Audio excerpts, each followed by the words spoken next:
Imagina que un día te encontraras pintando un hermoso paisaje nocturno con el cielo lleno de estrellas, un par de montañas de fondo, con la luz de la luna alumbrando en el firmamento y un pequeño candil iluminando el lienzo sobre el que plasmas tu última gran obra de arte. Pero de pronto, alguien interrumpe tu concentración. Es alguien detrás de ti. Escucha sus pisadas, fuertes y enormes.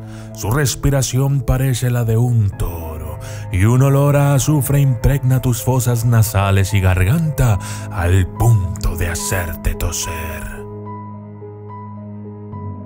Justo detrás de ti hay alguien que te pide un favor a cambio de tu más grande deseo. Quiere que hagas un retrato de él, y debe ser ahora mismo, antes de que la noche termine. Te giras, y ante ti se encuentra ni nada menos que el diablo en persona. Y yo soy el documentalista, y esto es el retrato del diablo. Desde las sombras hasta la luz, desde el misterio y la intriga, tocando temas tabú. Y descubrí en medio de la terquedad que existen mundos paralelos, y a través de mis errores conocí la humildad, haciendo un pacto con el cielo. Yo soy el documentalista. El Codex Gigas se trata de un tomo real de 620 páginas, compuesto por vitela de piel de burro y una cubierta de madera y metal ornamentada. Descubierta en Praga en 1648 por el ejército sueco durante la Guerra de los 30 años.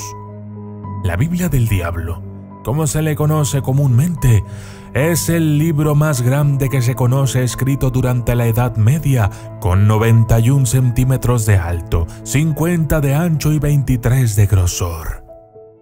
El Codex Gigas significa literalmente libro gigante, y sus orígenes son objeto de especulación, misterio y leyenda que implica, entre otras cosas, un pacto real con el diablo. El Codex Gigas recibe el apodo de la Biblia del Diablo por un elemento destacado en la página 290. Una representación del diablo, Satanás, Lucifer, el príncipe de las tinieblas, etc. Cualquiera que sea el nombre que se le dé. Está agachado, con los brazos extendidos y el cuerpo envuelto en un taparrabos. Esta imagen es única entre toda la literatura medieval porque no está rodeada de nada en la página. Es, literalmente, el retrato del diablo. La imagen, ciertamente amenazadora, y la composición arcana y extraña del libro en sí han influido en la investigación académica del tomo. En la actualidad, sin embargo, las mejores estimaciones sitúan el origen del Codex Gigas en el siglo XIII, en algún lugar de la actual República Checa. Pero, ¿para qué podría servir un retrato del diablo? ¿O por qué el diablo pidió ser retratado? Un libro para acabar con todos los libros. Se desconoce el autor del Codex Gigas, pero la creencia más aceptada es que se cree que fue obra de un solo monje y no de varios autores, debido a la coherencia estilística de la escritura y la construcción.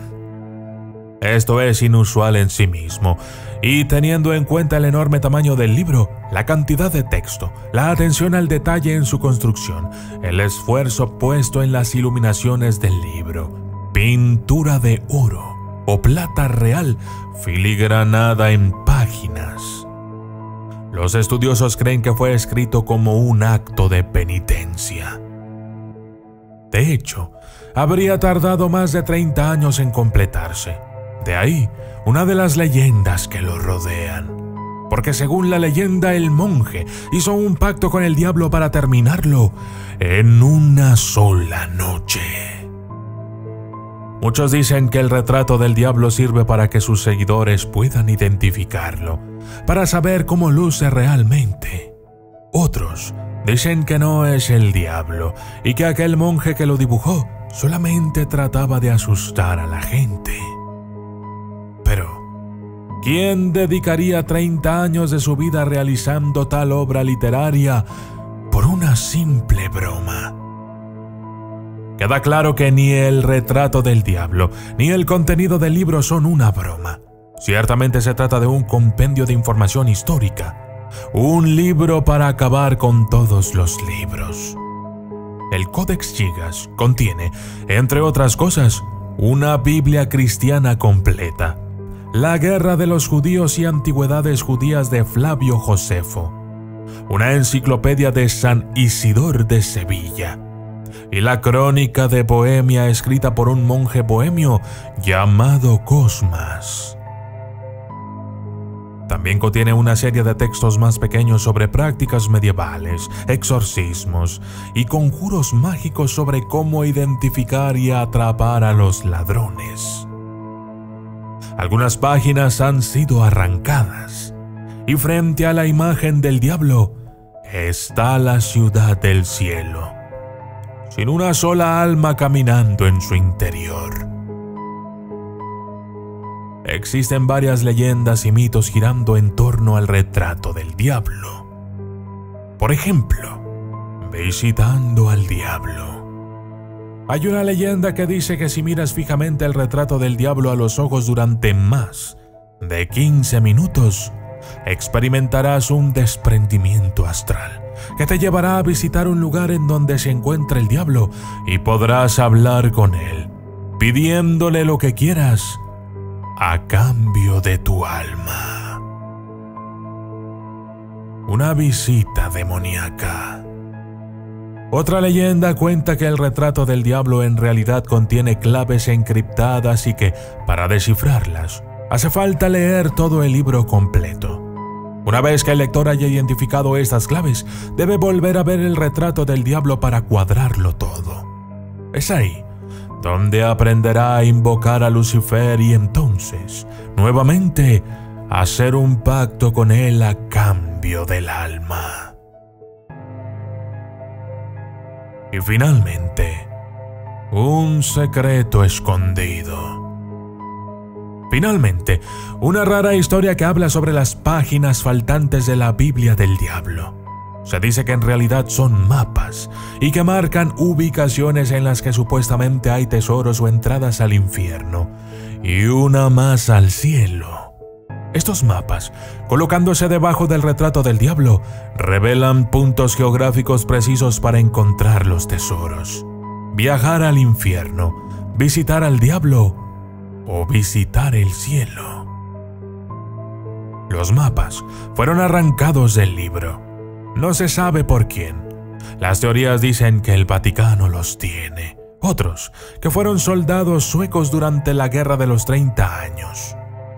Como sea, no se llevaron el retrato del diablo. Por lo que sin él, los mapas no sirven de mucho. A menos, claro, que lo imprimas. Y yo soy el documentalista, y esto fue El retrato del diablo.